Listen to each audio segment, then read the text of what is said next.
Hello, everybody. Welcome to Rake the Take, a golf betting podcast hosted by me, Chris Lewis. And this week we're going over Pebble Beach.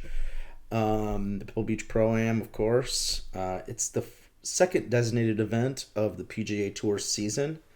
And it's a pretty full field. You know, we got all the stars. We got your Scotty Scheffler. We got your Rory McIlroy.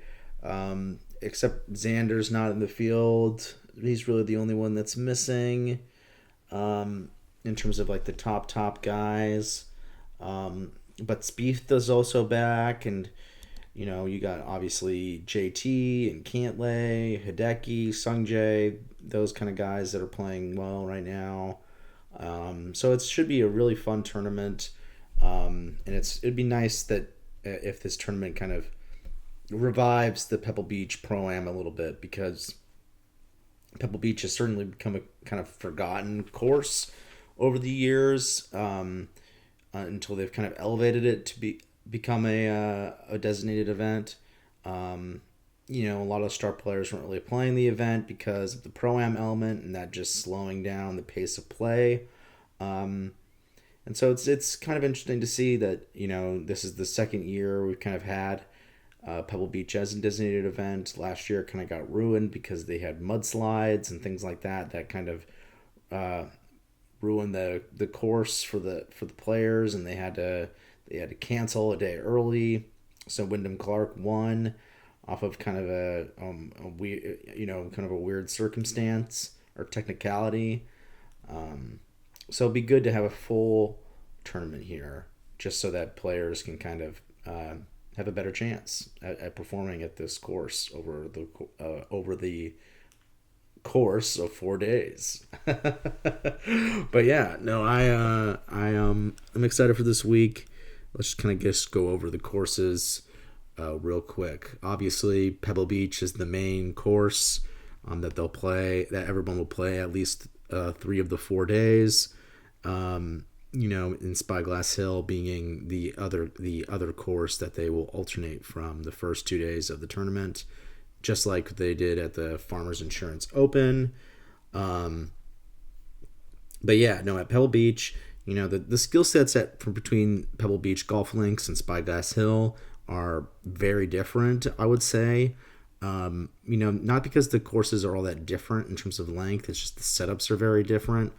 Pebble Beach is around 6,900 yards, and Spyglass Hill is around 7,000 yards.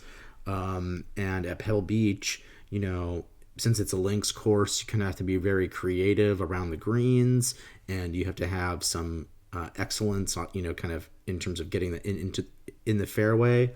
Around the green and putting really matter this week at this course. I will say approach play does matter. Like, you can be a very good iron player and ball striker and do well this week, but I don't really feel like it is a necessity to do well at the Pebble Beach Golf Links course. I think for, like, if you're a guy like, someone that I'll be talking about later on, like a Brendan Todd, who's had decent historical success here. He's never really been a premier iron player, but he's very accurate off the tee and has a good short game. So I think that's kind of the player that really does well in this kind of event, especially because typically you have, heavy winds going towards the coastline. So a bomber type driver is not necessarily the type of player that does well here historically. Although, that's not to say that you can't be that type of player and have some success if you're really intelligent with how you're going about your ball striking. Gary Woodland, for an example, is a type of player that really did well here at the U.S. Open when they had it at Pebble Beach. He won that U.S. Open, and he's never really been a premier short game player. So you can kind of go around this course with multiple different kind of skill sets, and the most important thing is that you have to be smarter off the tee, and you can't just kind of be bombing it away. Not to say that distance, if you are hitting it accurately, can't really benefit you on some of these shorter holes that they have at Pebble Beach.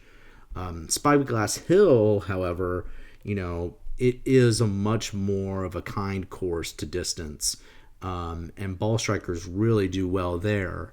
The difference mainly being is that you have some par fives at Spyglass Hill that are really beneficial to longer hitters, and because of how it's much more of a tree line golf course. There are areas where you can really attack with the driver and put yourselves in a very beneficial position off the tee. Just by kind of hitting it over some trees, whereas some shorter hitters, will have to play a little bit more intelligently. Kind of like you see at like a Augusta National or something like that, where some of these bombers can really kind of just take it over the tree lines and avoid a lot of that danger or kind of or having to lose strokes just by strategically playing the hole. That maybe some shorter hitters might not be able to do. But yeah, Spyglass Hill is much more of a ball striker's course, and in comparison to Pebble Beach. But yeah, let's kind of get into the picks. And starting off, I'm really kind of looking at the bottom of the board this week.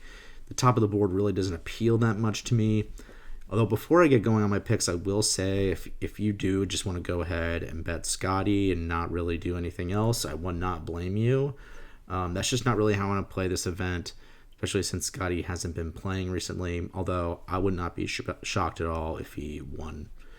You're actually kind of getting a discount on his outright number than you normally would, just because the fact that he hasn't been playing.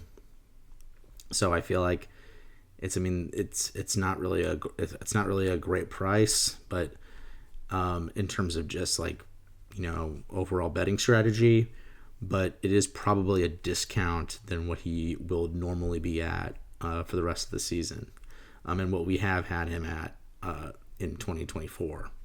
So I wouldn't begrudge you if that's how you wanted to play this week, but I'm going with the long shot strategy, especially since a lot of guys haven't really been playing a lot recently. But yeah, no, I really like Davis Thompson this week. He's kind of the leader of my card right now. And he hasn't really had a great start to the season, to be honest with you, but I think it's just a kind of an early season thing. I don't really feel like it. He's been kind of losing some strokes on approach over the last few events. But that doesn't really concern me. Over the long term, he's been an excellent iron player throughout his career, and very accurate with the driver with respectable amount of distance.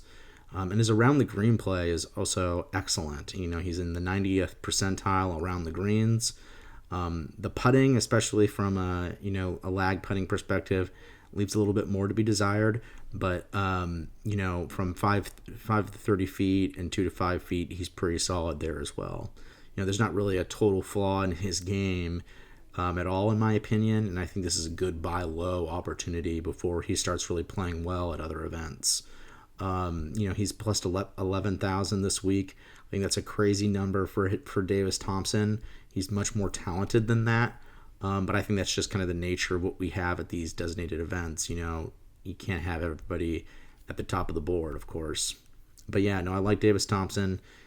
There's a lot of upside, I feel like, with that value. And yeah, no, I think he's very solid. Coming after that, I have Minwoo Lee. And he's another guy that I feel like a lot of people are really desiring more from. He's been playing pretty well. He's been pretty good golf throughout the year. In 2024, lots of kind of results in the top 25 and some top 10s and top 5s in there. He won the Australian PGA Championship going into 2024. But no wins since then, which is kind of disappointing. I feel like at this point we would be hoping for more from Minwoo Lee, given how good of a driver of the golf ball he is, and his short game is also excellent for the most part. But I think the iron play is kind of taking a turn a little bit over the last few months since the FedEx Cup playoffs. He's been gaining a decent amount of strokes on approach. in comparison to what he's usually been doing. So I think that part of his game is definitely kind of turning around a little bit. And I like and obviously I like the driver. Obviously, he kind of fits differently than what I would normally want at Pebble Beach. His history here even shows that. He hasn't really played well at this event in 2021 and 2022. But, I think he's a much different player since then. And I think his game has grown a bit. So I don't really feel like that. I don't really feel like he would be a terrible pick this week, given that I think he's grown a lot as a player since those appearances, because he was barely really even a PGA Tour player at that point. Like, he was more of a prospect, and he kind of broke out sort of coming after that time on the DP World Tour when he won the Scottish Open in 2021, and that was a few months before that. And then in 2022, it's like he was really kind of only playing over here a little bit of the time, and he didn't really have, I don't think he had his full PGA Tour card in 2022. And then 2023 was really his rookie season, I would say, on the PGA Tour, and he still didn't really play a whole lot of events. But, in 2024, he was more full-time on the PGA Tour and skipped this event also. So it'll be interesting to see what's up with Min-Woo Lee. I do think this is a good course for him in terms of the short game perspective. And if he hasn't played horribly in his career at links golf courses. Not really a lot of great Open Championship results, but on the DP World Tour, he's done well at some of those places. So I do think that he could be kind of a good buy low opportunity, kind of going into the new year here. Given that I feel like a lot of people are kind of soured on him from a skill set standpoint, since he hasn't really been winning a lot. But I do like Min-Woo Lee, and I think this is a good spot odds wise for him to get his first win on the PGA Tour. Well, actually no, because he did win the Scottish, but that was more of a DP World. That was before they made the split. But yeah, no, so he has not yet won a PGA Tour event, which is kind of crazy. But yeah, after that we got Keith Mitchell, or actually no, sorry, Sam Stevens. We'll talk about Keith Mitchell after that. But yeah, we got Sam Stevens. He's at plus 13,500. I forgot to say I think Min-Woo was at plus 12,500. Yeah, so Davis Thompson at 11,000, Min-Woo Lee at plus 12,500, and Samuel Stevens at plus 13,500. And Sam Stevens is coming off a great week. He finished solo second last week at the Farmers. He had a phenomenal final round to kind of get into the mix there in the last minute. He shot a 68, which was great, a great score given the conditions. Might have actually been the low round of the day. Yeah, no, it was. It was pretty much the only other 60 on the scorecard besides Will Gordon that day. Everybody else, shot 70 or above. So the conditions were very difficult. So he's playing great golf right now. His ball striking has been phenomenal. And also it's like the big thing about him is that his approach play is really been improving, which you love to see, because that was kind of his bugaboo over the, on tour. He wasn't a great iron player, and now he's really kind of become at least you would say a decent iron player. Like nothing like groundbreaking skill wise, but I mean he's in the 67th percentile from 150 yards, and the 76th percentile went from 150 to 200 yards. So you really like to see that, especially given his driving distance and accuracy. He's a very accurate driver and long driver of the golf ball. So I mean, we haven't really seen him contend in an event like this, to be honest, but I think, which is why his odds are so steep, even though he's coming off a great week. But I don't really care. I think I love the skill set, and I feel like that he does have some good course history here from a ball striking perspective. So I'm kind of just willing to just ride it out and see what happens. I mean, I think I think he's just kind of in good form right now and playing really well. So I like that. I like his play style, and I think it could fit well in a field like this, especially given that he doesn't really have any weaknesses right now in his game. Stevens has been a really good golfer, and maybe a guy that could really break out this season, especially if his iron play continues in the direction that it's going, because it's super encouraging. But yeah, Stevens is an incredible value at plus 13,500. I definitely would recommend getting on him. After that, Keith Mitchell. I really like him this week. He does have some good course history here. He had a top 5 in 2023. I mean, even though his form is he really tailed off at the end of 2024, he really wasn't playing all that great in a lot of these events outside of a great stretch of play from having two top 20s at the Wyndham and the Pro Tour, and then a top 5 at the Sanderson Farms.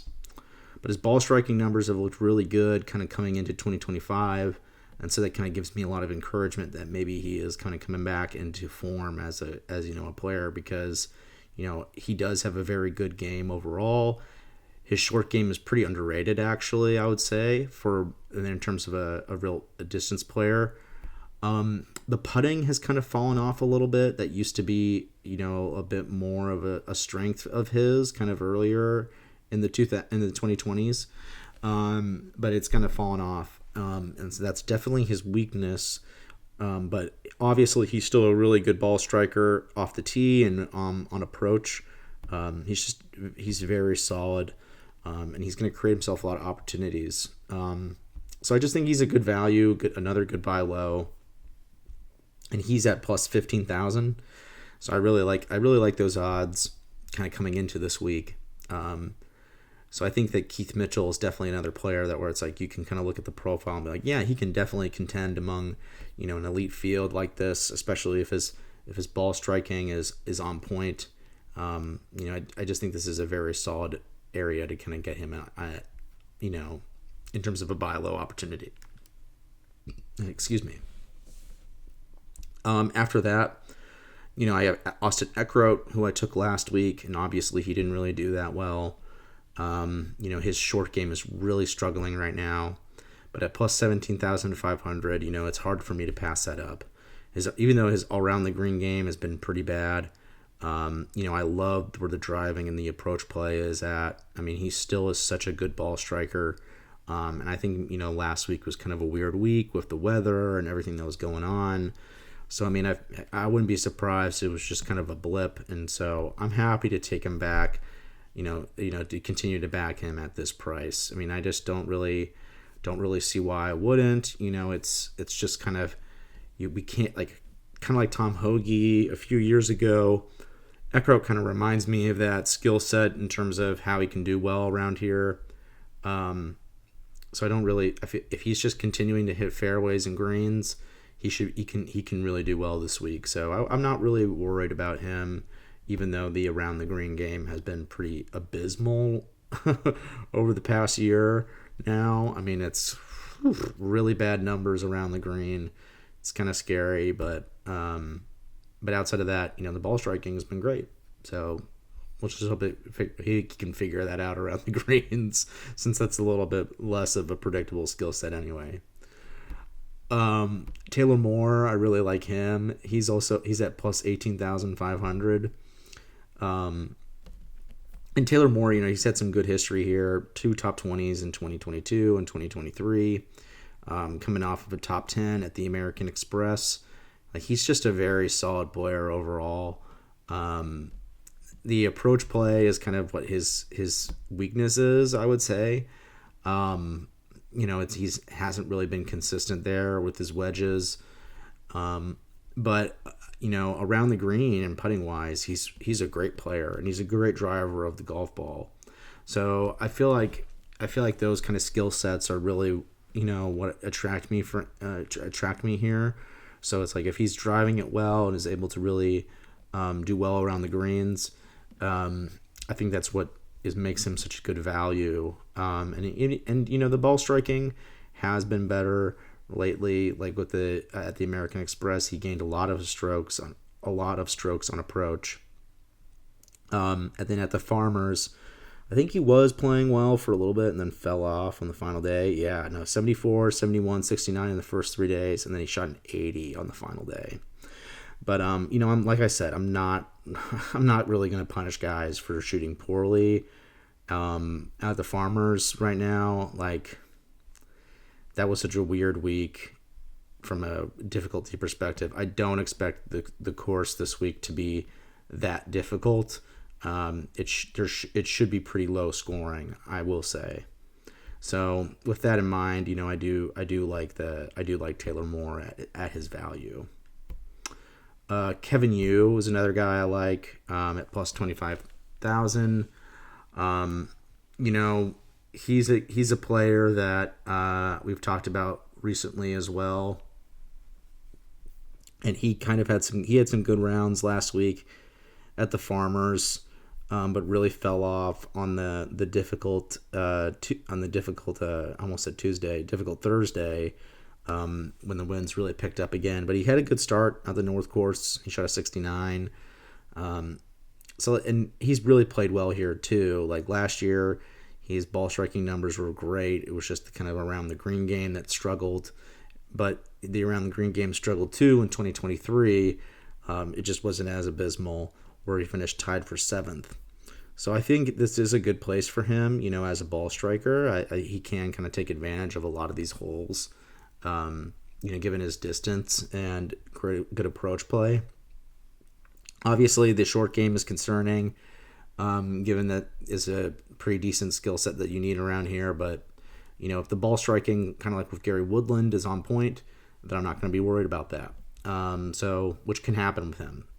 So at plus 25,000, I really like those odds to kind of take a chance on that. Patrick Rogers, he's at plus 20,750.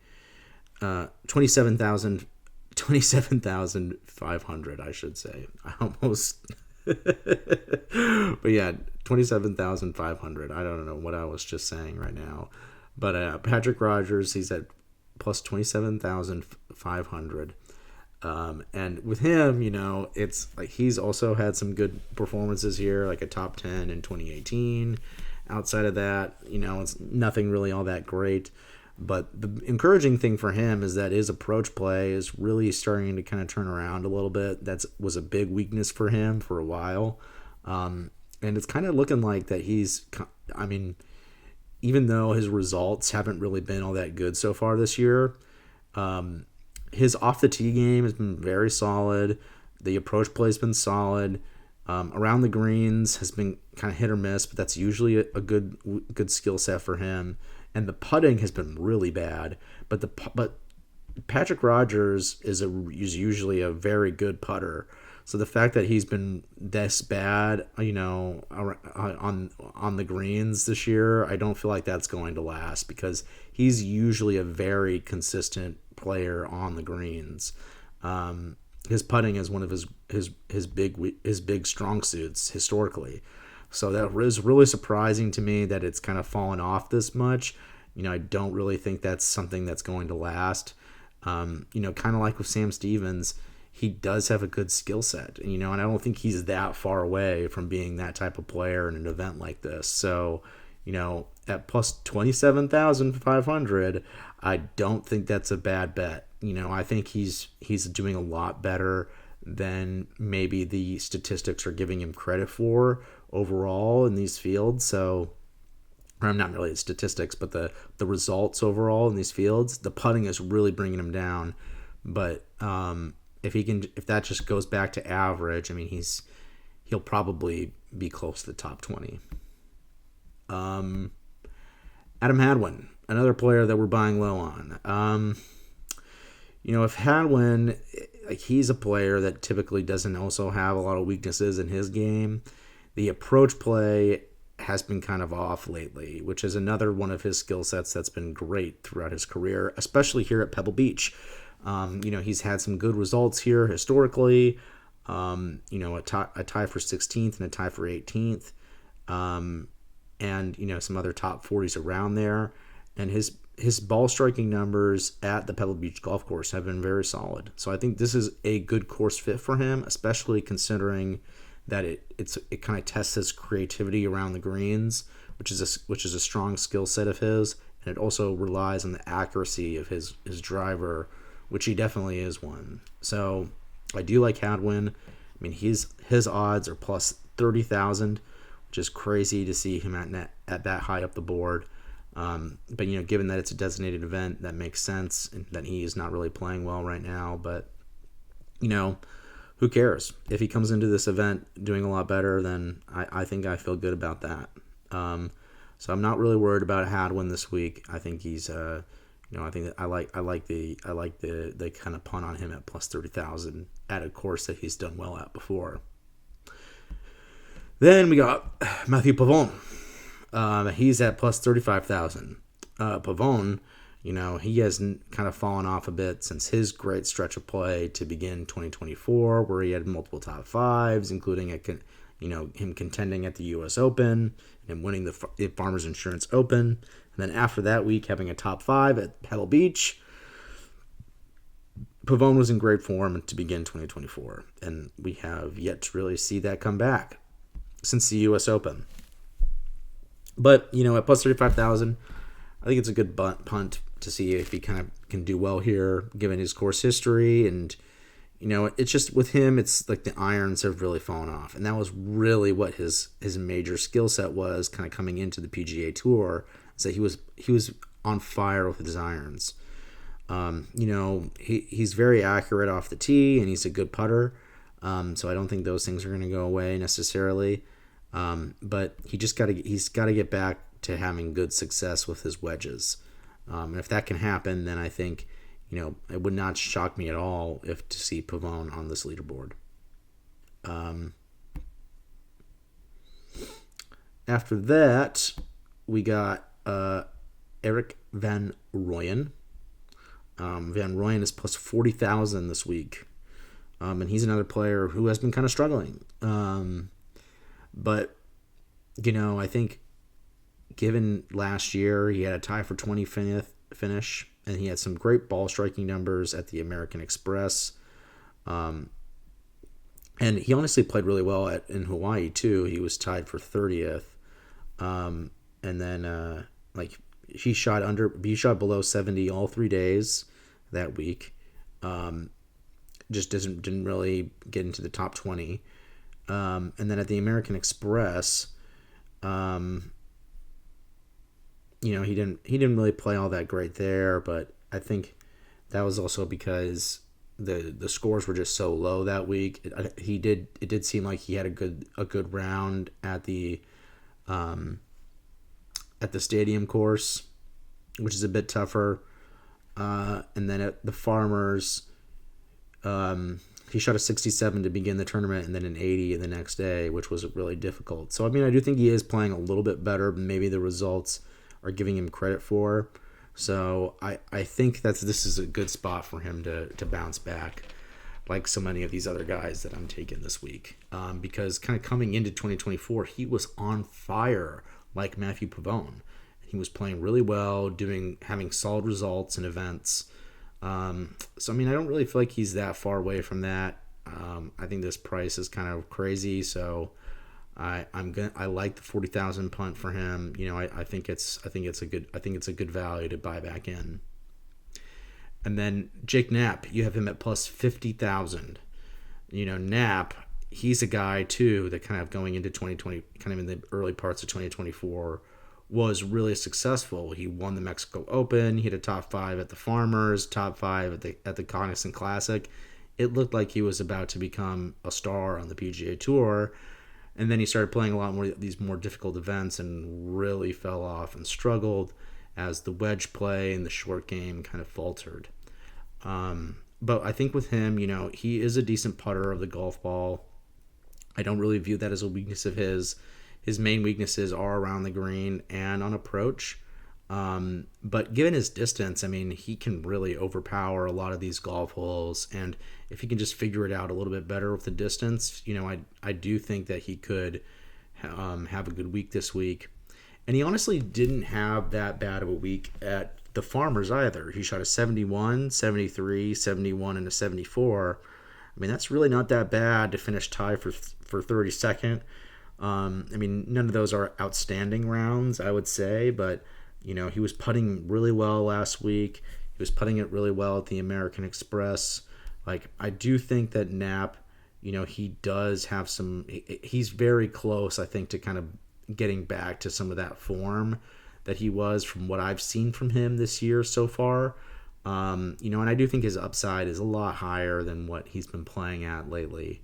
So I think this could be a good test for him to kind of get back into form and be at a place where maybe his distance can really kind of help him out a bit. So I mean, at plus 50,000, why not? There's a lot of upside there if it works out for you. And then Brendan Todd, my final bet for the week. Yeah, it's a pretty crowded card this week, which is why I'm trying to get through this as much as possible. But yeah, Brendan Todd, he is a guy that has actually some great course history here. A tie for second in 2023, a tie for 10th in 2015, and a tie for 9th in 2012, a tie for 16th in 2022. So he does have a lot of experience doing well at this event.